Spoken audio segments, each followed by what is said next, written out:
Baik, Assalamualaikum warahmatullahi wabarakatuh. Perkenalkan, nama saya Meilani Wulandari, NPM 22130220035. Saya dari kelas B Pendidikan Fisika. Di sini saya akan menjelaskan atau mempresentasikan materi yang berjudul Sistem Pernapasan. Sistem pernapasan atau sistem respirasi dapat didefinisikan sebagai sebuah proses pengambilan oksigen dan pelepasan karbohidrat dan penggunaan energi yang ada di dalam tubuh. Ketika manusia bernapas, berarti sedang terjadi proses masuknya oksigen ke dalam tubuh dan pelepasan karbon dioksida keluar tubuh. Organ pernapasan manusia. Yang pertama, hidung. Hidung sebagai gerbang utama keluar masuknya udara saat bernapas, fungsi hidung sangat penting. Di lapisan dalam hidung terdapat rambut-rambut halus yang fungsinya adalah menyaring kotoran dari udara yang kita hirup. Yang kedua ada faring. Faring merupakan nama lain dari tenggorokan bagian atas, berupa tabung yang terletak di belakang mulut dan rongga hidung, dan menghubungkan keduanya ke trakea atau batang tenggorokan. Yang ketiga ada laring. Laring terletak di bawah persimpangan saluran faring yang membelah menjadi trakea dan kerongkongan. Organ pernapasan ini memiliki dua pita suara yang membuka saat bernapas dan menutup untuk memproduksi suara. Yang keempat ada trakea. Fungsi trakea dalam sistem pernapasan cukup penting, yaitu mengalirkan udara dari paru-paru dan menuju paru-paru. Organ ini berbentuk tabung berongga lebar yang menghubungkan laring ke bronkus paru-paru. Bronkiolus merupakan cabang dari bronkus yang berfungsi untuk menyalurkan udara dari bronkus ke alveoli. Bronkiolus juga berfungsi untuk mengontrol jumlah udara yang masuk dan keluar saat proses pernapasan berlangsung. Yang keenam ada paru-paru. Paru-paru adalah organ yang berjumlah sepasang dan terletak di dalam tulang rusuk. Fungsi utama paru-paru dalam sistem pernapasan adalah untuk menampung udara kaya oksigen dan mengalirkannya ke pembuluh darah untuk disebarkan ke seluruh tubuh. Dan yang terakhir ada alveolus. Kantong-kantong alveolus merupakan kantong-kantong kecil. Alveolus merupakan pusat pertukaran udara di dalam sistem pernapasan manusia. Jadi, fungsi alveolus adalah untuk mengambil oksigen yang masuk ke tubuh dan melepaskan karbon dioksida.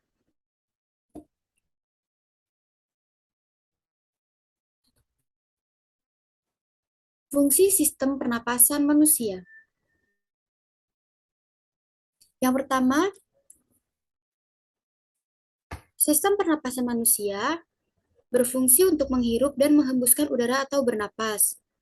Pada paru-paru, udara dihirup melalui rongga hidung dan mulut. Selanjutnya, akan bergerak melalui laring dan trakea, lalu menuju ke paru-paru. Selanjutnya, udara akan dihembuskan keluar dan mengalir melalui jalur yang sama. Ketika sedang menghirup udara, diafragma dan tulang rusuk terangkat. Saat volume paru-paru meningkat, tekanan udara turun dan udara masuk. Saat menghembuskan napas, otot-otot menjadi rileks. Paru-paru menjadi lebih kecil dan udara dikeluarkan. Yang kedua, ada fungsi sistem pernapasan manusia sebagai pertukaran gas antara paru-paru dan aliran darah. Di dalam paru-paru akan terjadi pertukaran antara oksigen dengan limbah karbon dioksida. Proses ini disebut dengan respirasi eksternal dan terjadi di alveoli. Oksigen yang dihirup akan mengikat molekul hemoglobin dalam sel darah merah dan dipompa melalui aliran darah. Yang ketiga yaitu pertukaran gas. Yang ketiga yaitu berfungsi sebagai pertukaran gas antara aliran darah dan jaringan di dalam tubuh. Aliran darah akan mengalirkan oksigen ke sel tubuh dan membuang limbah karbon dioksida. Proses ini disebut respirasi internal. Pada proses ini, sel darah merah akan membawa oksigen yang diserap dari paru-paru ke seluruh tubuh melalui pembuluh darah. Yang keempat, berfungsi untuk menciptakan suara. Udara yang menggetarkan pita suara akan menciptakan sebuah suara. Suara ini dibentuk oleh struktur di saluran pernapasan bagian atas. Selama pernapasan udara akan mengalir dari paru-paru ke kotak suara. Saat manusia berbicara, otot di laring akan menggerakkan tulang rawan arytenoid. Selanjutnya akan mendorong pita suara. Getaran yang besar pada pita suara akan menghasilkan suara bernada tinggi, sedangkan getaran yang kecil akan membuat suara bernada rendah. Yang terakhir, berfungsi sistem pernapasan pada manusia. Sistem pernapasan manusia berfungsi untuk mencium bau. Proses penciuman dimulai dengan serat penciuman yang melapisi rongga hidung saat udara rongga hidung bahan-bahan kimia di udara akan mengaktifkan reseptor sistem saraf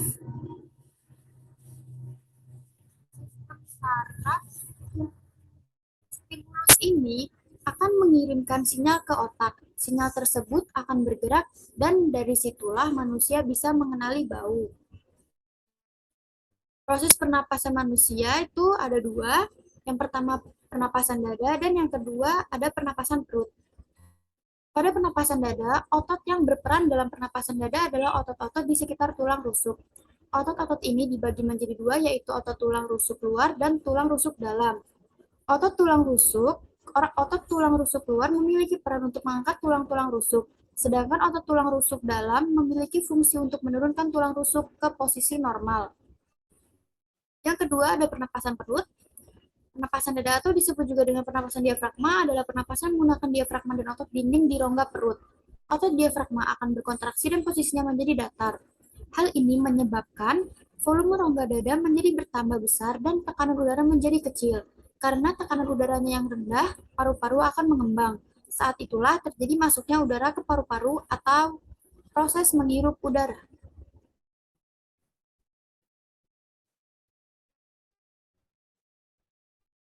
Cara memelihara organ pernapasan. Yang pertama, hindari merokok.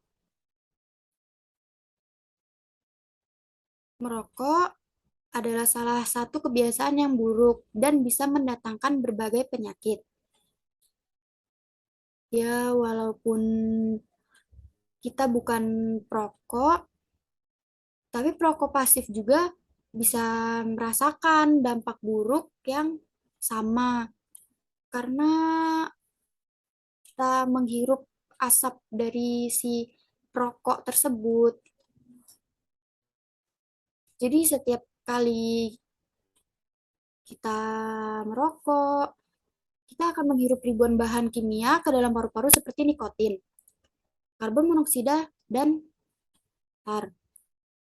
Bahan-bahan ini bisa menyebabkan iritasi dan kesulitan bernapas. Yang kedua, dengan cara berolahraga. Saat manusia berolahraga, jantung akan berdetak lebih cepat dan paru-paru juga.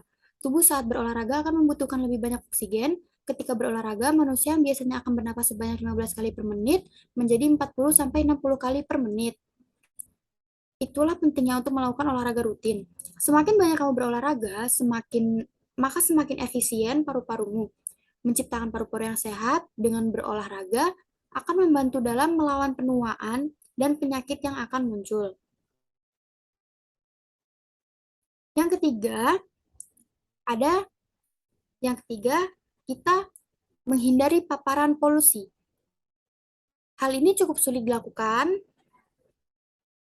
kalau kita tinggal di perkotaan. Karena di perkotaan itu banyak polusi, kayak kendaraannya juga banyak. Polusi polusi itu bisa ada di mana-mana. Polusi dapat merusak paru-paru dan mempercepat penuaan. Namun, kita bisa menghindari polusi dengan menggunakan masker dan lain-lain. Selain itu, hindari paparan asap rokok yang juga bisa membahayakan tubuh. Yang keempat, dengan cara menghindari infeksi. Cara terbaik untuk menghindari infeksi paru-paru yaitu menjaga kebersihan. Selalu mencuci tangan. Jika ingin mengonsumsi makanan, bersihkan badan secara teratur minum banyak air mineral, dan selalu konsumsi buah dan sayuran setiap harinya. Dengan mengkonsumsi makanan sehat, akan membantu menjaga sistem kekebalan tubuh. Baik, sekian presentasi sistem pernapasan yang sudah saya jelaskan. Kurang lebihnya saya mohon maaf. Apabila terdapat salah kata juga saya mohon maaf. Saya akhiri, terima kasih. Wassalamualaikum warahmatullahi wabarakatuh.